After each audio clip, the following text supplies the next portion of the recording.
নমস্কার, আপনারা দেখছেন শিউলির হেসেল। সকলকে অনেক ভালোবাসা। আজকে আবারও আরেকটা পিঠের রেসিপি নিয়ে চলে এলাম। আপনারা সবাই বলেছেন যে আমার পিঠের রেসিপিগুলো খুব ভালো লাগে, আপনাদের খেতে ভীষণ ভালো হয়। আর সেই ভালো লাগার একটা কারণ থাকে, সঠিক মাপ। আজকেও তাই সঠিক মাপে এই পিঠেটা বানাতে হবে। আর এই পিঠেটা খেতে এত অসাধারণ, এত দুর্দান্ত স্বাদের হয়। আমার পরিবারের সবাই খেয়ে তো বলেছে দারুণ স্বাদের হয়েছে। তো আপনার পরিবারে কি বলছে সেটা জানার জন্য অবশ্যই আপনাকে বানাতে হবে এই পিঠার রেসিপিটা। চলুন শুরু করা যাক। প্রথমে একটা পাত্র নিলাম, তাতে হাফ বাটি বিউলির ডাল নিয়ে নিলাম। এই বিউলির ডালটা আমার ভীষণই পরিষ্কার, আর তাই জন্য ঝাড়া বাছাড়ার কোনো প্রয়োজন ছিল না। যদি এর মধ্যে কোনো কিছু মেশানো থাকে, দেখবেন কালো কাঁকড় দানা এগুলো থেকেই থাকে অনেক সময়, সেগুলো কিন্তু আগে ঝেড়ে বেছে নিতে হবে। না হলে পিঠে বানানোর পর সেটা যদি মুখে পড়ে, সে এক সাংঘাতিক বাজে কাণ্ড। সেই জন্য ওই দিকটা আগে খেয়াল রাখতে হবে। যদি বিউলির ডালে কিছু মেশানো থাকে দেখতে পান, সেটা অবশ্যই ফেলে দেবেন এবং পরিষ্কার ঝরঝরে ভালো একটা বিউলির ডাল আপনি নিয়ে নেবেন। তারপর 3-4 বার জল পাল্টে পাল্টে ধুয়ে নিতে হবে। পরিষ্কার জল দিয়ে ধুয়ে নেবেন, 3-4 বার ভালো করে ধুয়ে নেবেন। তারপর জল ঝরিয়ে 2 বাটি জল দিয়ে আমি এই বিউলির ডালটাকে ভিজিয়ে রাখছি। হাফ বাটি বিউলির ডালের জন্য 2 বাটি জল দিয়ে ভিজিয়ে রাখবো সারা রাতের জন্য। আপনি 7-8 ঘন্টাও ভেজাতে পারেন, তবে যতটা বেশি সময় ধরে ভেজানো হবে তত কিন্তু পিঠেটা ভালো হবে। আমি সকালে ফিরে এসে দেখাচ্ছি, দেখুন কতটা ফুলে উঠেছে বিউলির ডালটা জলে ভিজে। এবার এটাকে পেস্ট বানাতে হবে। সেটার একটা নির্দিষ্ট মাপ আছে। আমরা 2 রকমভাবে পেস্ট বানাতে পারি, একটা শিলনোড়াতে বেটে আর একটা মিক্সার গ্রাইন্ডারে দিয়ে সেটাও পেস্ট বানাতে পারি। কিন্তু কোনোটাতেই পিঠে বানানোর জন্য কোনো অসুবিধা হবে না। আমাদের একটা ধারণা আছে শিলনোড়াতে বেটে বোধহয় পিঠে বানালে পিঠেটা বেশি ভালো হয়, কিন্তু না, মিক্সার গ্রাইন্ডারে এই ডালটা বেটেও যে কত সুন্দর পিঠে বানানো যায় এবং কত সহজে, কত সঠিক মাপে পিঠেটা বানাতে পারেন সেটাও আপনাদেরকে দেখিয়ে দেবো। সারা রাত ধরে যে জল দিয়ে ভিজিয়েছিলাম সেই জলটা প্রথমে ফেলে দিচ্ছি, একদম ডালটাকে ঝরঝরে করে নিয়েছি। এটা একদম করতেই হবে, কোনো যেন জল এর মধ্যে না থাকে সেই দিকটা খেয়াল রাখতে হবে। এবার আমরা ওই ভেজানো ঝরঝরে ডালটা, যাতে কোনো জল ছিল না, সেটা মিক্সার গ্রাইন্ডারের বলে দিয়ে দিলাম। আর সামান্য জল দিতে হবে। দেখুন জল এমন দেবো যেন ডালটা ভিজে যায়, শুধুমাত্র ডুবে যায়, জাস্ট ওই ডুবে যাবে সেই পর্যন্ত জল দেব। দিয়ে মিক্সিতে আমরা এটাকে পেস্ট বানিয়ে নেব। পেস্ট খুব স্মুথ না হলেও হবে, সামান্য একটু দানা থাকলেও অসুবিধা নেই, মুখে পড়লে ভালো লাগে। তো আমরা মোটামুটি পেস্ট করেই নিয়েছি। দেখুন জলের পরিমাণ আমি আবারও বলছি, খুব সামান্য জল দিয়ে কিন্তু বাটতে হবে। মিক্সিতে বাটলে যেটা হয়, আপনাকে খুব বেশি সময় ফেটাতে হয় না, কিন্তু শিলনোড়াতে বাটলে অনেকটা সময় ধরে ফেটাতে হয়। পেস্টটা একটা পাত্রে নিয়ে তাতে 1 চামচ নুন দিলাম। আপনারা পছন্দ যদি না করেন নুন নাও দিতে পারেন, তবে নুন দিলে কিন্তু আমার টেস্টটা ভীষণ ভালো লাগে। এবার ভালো মতো করে 2-3 মিনিটের জন্য একটু কাঁটা চামচ দিয়ে আমরা ফেটিয়ে নিচ্ছি।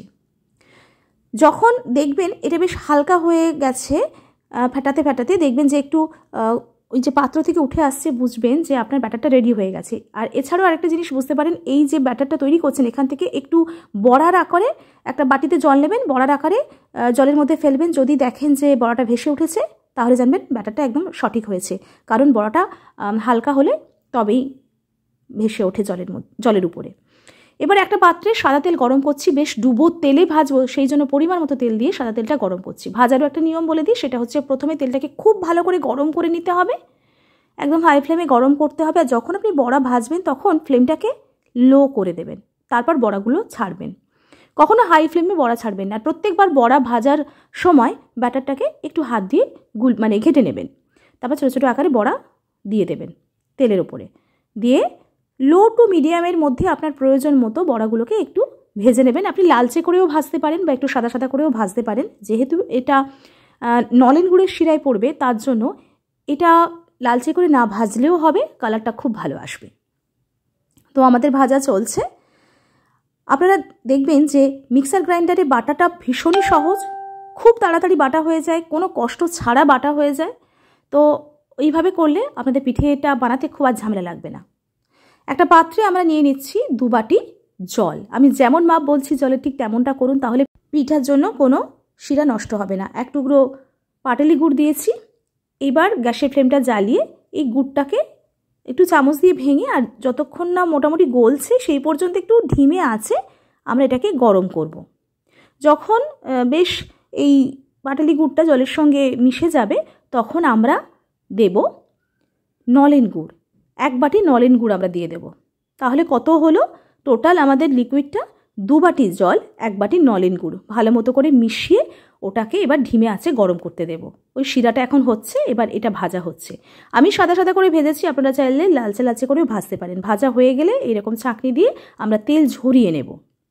এই যে গরম গরম বড়াগুলো ভাজা হয়ে গিয়েছে, দেখুন কত সুন্দর হয়েছে, খুব সফট হয়েছে এখনই। এরপর যখন এটা নলেন গুড়ের শিরায় পড়বে তখন তো আর দেখতেই হবে না, ভীষণই সফট হয়ে যাবে আরও, এবং মুখে দিলে মিলিয়ে যাবে। শিরাটা কিন্তু এখন প্রচণ্ড গরম, আমরা ধিমে আঁচেই গরম করছি। গ্যাসের ফ্লেমটা একটু বাড়িয়ে দিয়েছি, তারপর গরম গরম বড়াগুলোকে এর মধ্যে দিয়েছি। বড়াগুলো দিয়ে আমরা সঙ্গে সঙ্গে গ্যাসের ফ্লেমটা অফ করে দেব, আর কিন্তু আমরা গ্যাসটা জ্বালাবো না। তাহলে আমরা কি করলাম, গরম বড়াটা শিরাতে দিয়ে দিলাম, দিয়ে গ্যাসের ফ্লেম অফ করে দেব, দিয়ে একটু নাড়াচাড়া করে শিরার সঙ্গে বড়াটাকে মিশিয়ে দেব। তারপর 10 মিনিটের জন্য আমরা এটাকে রেস্টে রাখব। দেখবেন তারপর কতটা সুন্দর ফুলে উঠেছে, রসটা ওই বড়ার মধ্যে ঢুকে গিয়ে একদম নরম তুলতুলে হয়ে গিয়েছে। আবার একটু নেড়ে চেড়ে দিচ্ছি। অন্তত আধ ঘন্টা 45 মিনিট পর আমরা খাবো, কারণ পিঠা আমার গরম গরম খেতে ভালো লাগে না, যাদের ভালো লাগে তারা খেতে পারেন।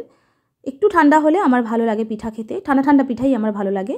আপনি পরের দিন সকালেও খেতে পারবেন, তবে খুব বেশি আর দেরি করবেন না, সময় মানে পরে অনেক সময় পরে খাবেন না, কারণ বিউলির ডাল, যেহেতু ডাল জিনিসটা খুব বেশিক্ষণ রাখার পরে খাওয়া উচিত না। সেই জন্য আমরা ওই জাস্ট যদি আমরা বিকালে করি, রাতটুকু রেখে সকাল দুপুর পর্যন্ত খাওয়াটা কমপ্লিট করে দেব। আমরা তুলে নিচ্ছি একটা পাত্রে, উপর থেকে নলেন গুড়ের যে শিরা সেটা দিয়ে দিচ্ছি। একদম রসে টইটুম্বুর এইরকম পিঠা, যেটা আপনাকে দেখেই মনে হবে যে মানে আপনি দেখেই মনে করবেন এটা তো একটা রসগোল্লার মতো দেখতে হয়েছে, খেতে এতটাই সফট হয়েছে রসগোল্লার মতো, মুখে দিলে মিলিয়ে যাচ্ছে। আপনি অবশ্যই এরকম পিঠা রেসিপিটা বাড়িতে তৈরি করুন। কেমন লাগলো রেসিপিটা জানাতে ভুলবেন না। আমি একটা কেটে দেখাবো, দেখুন কতটা সুন্দর হয়েছে। তবে যদি আপনারা শিলনোড়াতে বিউলির ডালটা বাটেন, আমি একবার মনে করিয়ে দিই, তাহলে কিন্তু পেস্টটা বানানোর পর বেশ সময় ধরে 10 মিনিট ধরে আপনাদেরকে ভালো করে ওই পেস্টটা ফেটিয়ে নিতে হবে, তবেই পেস্টটা একদম পারফেক্ট হবে, হালকা হবে এবং তেলে দিলে ফুলে উঠবে, আর রসে দিলে একদম রস ঢুকে টইটুম্বুর হয়ে যাবে রসে। তো কিছু টিপস এইভাবে আপনারা মনে রাখবেন। তবে আমার মনে হয় মিক্সার গ্রাইন্ডারে দিয়ে পেস্ট বানালে পেস্টটা বানানো যেমন সুন্দর হয়, তেমনি সহজ হয়, ঝটপট হয়ে যায়, কোনো ঝামেলা ছাড়া হয়ে যায়। আমাদের আরও একটা চ্যানেল শিউলিজ মোটিভেশনাল হাব দেখতে ভুলবেন না। শিউলির গান কবিতা আমাদের আরও একটা চ্যানেল, অবশ্যই চোখ রাখবেন। এতক্ষণ সঙ্গে থাকার জন্য অনেক ভালোবাসা, অনেক ধন্যবাদ। আর পিঠা রেসিপি আপনাদের খুব ভালো লাগে দেখতে, সেই জন্য আমি বারবার এই রেসিপিগুলো নিয়ে আসি। আর বিশেষ করে শীতের সময় নলেন গুড় দিয়ে বা বিভিন্ন রকমের পিঠা রেসিপি আমি নিয়ে আসি। আমার সীমার মধ্যে যতটুকু আমি পারি সেটুকু আপনাদেরকে জানানোর চেষ্টা করি মাত্র। এইভাবে যদি আপনারা সঙ্গে থাকেন আমার খুব ভালো লাগে, সঙ্গে থাকেন আপনারাও। তাও চলে যাব, আজকের বিদায় নেব। দেখা হবে আপনাদের সঙ্গে অন্য কোনো রেসিপিতে, অন্য কোনো ভিডিওতে। ততক্ষণের জন্য বিদায় নিচ্ছি। দেখুন কেটে দেখালাম ভেতরটা কতটা সুন্দর হয়েছে, আমি তো দেখে নিজেই অবাক হয়ে গিয়েছিলাম। এটা একদম রসগোল্লার মতো ভেতরটা দেখতে, আর মুখে দিয়েছি তখন সবাই বলেছে, মানে আমি যখন দিয়েছি পরিবারের সবাইও যখন মুখে দিয়েছে তখন পুরো মিলিয়ে গেছে মুখের মধ্যে নরম তুলতুলে এই রসবড়ার রেসিপি।